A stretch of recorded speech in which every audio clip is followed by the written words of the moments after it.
bata lang yun. Oh, ha? Ayan ang aming handa kay Mama. Tanga. Malapit ng malapit. Ang bobo na ito kaus ni Kuya Calvin. Sabihin mo ka mo pag nandun na sila sa may magsumbol. Saan ba sila lalakad? Magsumbol. O doon sa kabila. Ayan sila. Kaway-kaway. Mama, happy birthday.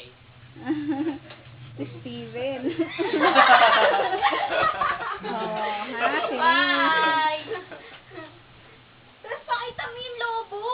At ang maganda namin Lobo. design sa bahay. Ang daming logo sa ibabaw. Nagkikatering niya si Ate Alin. Paglaki Ah, niya. si at ako. Parang tangal. Medyo na. Isa-surprise namin si Mama later.